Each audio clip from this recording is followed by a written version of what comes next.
தமிழ்நாட்டின் நிதிநிலை மோசமாக இருப்பதாக நிதியமைச்சர் பழனிவேல் தியாகராஜன் தெரிவித்துள்ளார்.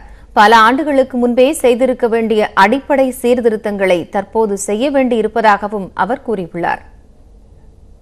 தமிழகத்தில் ஆட்சி மாற்றம் ஏற்பட்டுள்ள நிலையில் அரசின் உண்மையான நிதிநிலையை எடுத்துரைக்கும் வகையில் வெள்ளை அறிக்கையை நிதித்துறை அமைச்சர் பழனிவேல் தியாகராஜன் வெளியிட்டார்.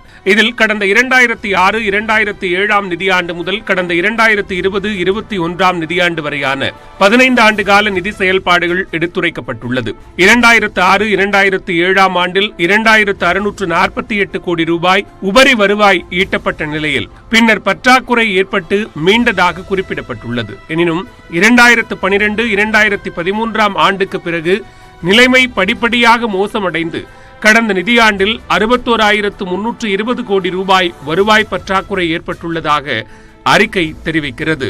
2006-2007 ஆண்டில் 3,956 கோடி ரூபாயாக இருந்த நிதி பற்றாக்குறை கடந்த நிதியாண்டில் 92,305 கோடி ரூபாயாக அதிகரித்துள்ளது. குஜராத், கர்நாடகா, மகாராஷ்டிர மாநிலங்கள் வருவாய் உபரியை பெற்ற நிலையில் தமிழ்நாட்டில் மொத்த உள்நாட்டு உற்பத்தியில் 1.4% பற்றாக்குறை உள்ளது.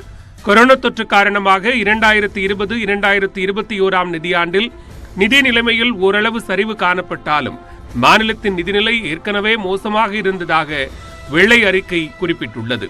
மொத்த உள்நாட்டு உற்பத்தியில் மாநிலத்தின் சொந்த வரி சதவீதம் 5.46% என்ற மிக குறைந்த நிலையை எட்டியிருப்பது பெரும் கவலையை ஏற்படுத்தியுள்ளதாக நிதியமைச்சர் தெரிவித்துள்ளார்.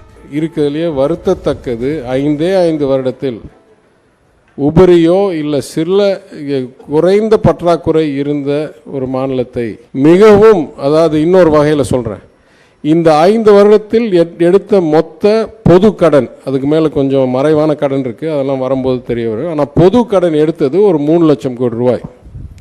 அந்த 3 லட்சம் கோடி ரூபாயில் 1,50,000 கோடி, அதாவது 50% வெறும் வருவாய் பற்றாக்குறைக்கு தின செலவுக்கு செலவுப்பட்டிருக்கு.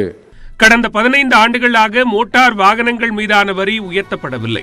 அண்டை மாநிலங்களை விட தமிழகத்தில் அதிக அளவில் வாகனங்கள் பதிவு செய்யப்பட்ட போதிலும் அதற்கேற்ப வருவாய் அதிகரிக்கவில்லை.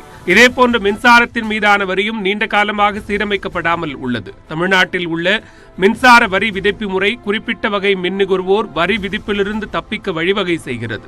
பெட்ரோலிய பொருட்கள் மீதான வரியை மத்திய அரசு கடந்த 2014 ஆண்டிலிருந்து தற்போது வரை 216% அதிகரித்துள்ளது. அதே நேரம் மாநில அரசுகளுடன் பகிர்ந்து கொள்ளக்கூடிய மத்திய ஆயத்தீர்வையை மத்திய அரசு கணிசமாக குறைத்துள்ளது.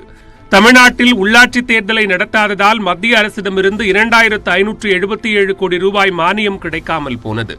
நடப்பு நிதியாண்டில் சாதகமான சூழல் ஏற்படுவதற்கும் அடுத்த நிதியாண்டில் வருவாய் வளர்ச்சி அதிகரித்து 2013-2014 ஆண்டுக்கு முந்தைய சூழலை அடைவதற்கும் சாத்தியக்கூறுகள் இல்லை என்று வெள்ளை அறிக்கை தெரிவிக்கிறது. ஏழை எளிய மக்களுக்கு பாதிப்பு இல்லாத வகையில் நிதியுதவியை சிக்கனமாக வழங்கக்கூடிய மாற்று வழிமுறைகளை ஆய்வு செய்யலாம் என்று ஆய்வறிக்கை தெரிவிக்கிறது. மாநில மக்கள் தொகையில் 50%க்கும் மேற்பட்டோர் நகர்ப்புறங்களில் வசிப்பதால் நகர்ப்புற உள்ளாட்சி அமைப்புகளுக்கு நிதி பகிர்வை உயர்த்த வேண்டி இருப்பதாக குறிப்பிடப்பட்டுள்ளது.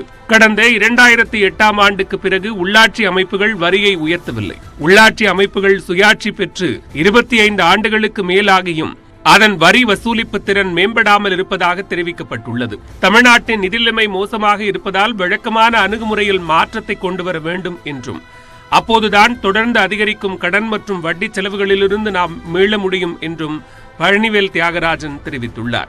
நீண்ட காலத்திற்கு முன்பே பல ஆண்டுகளுக்கு ஒருமுறை செய்ய வேண்டிய அடிப்படை சீர்திருத்தங்களை செய்திருக்க வேண்டும் என்றும் அதனை தற்போது செய்வதற்கான வாய்ப்பாக கருத வேண்டும் என்றும் நிதியமைச்சர் கூறியுள்ளார்.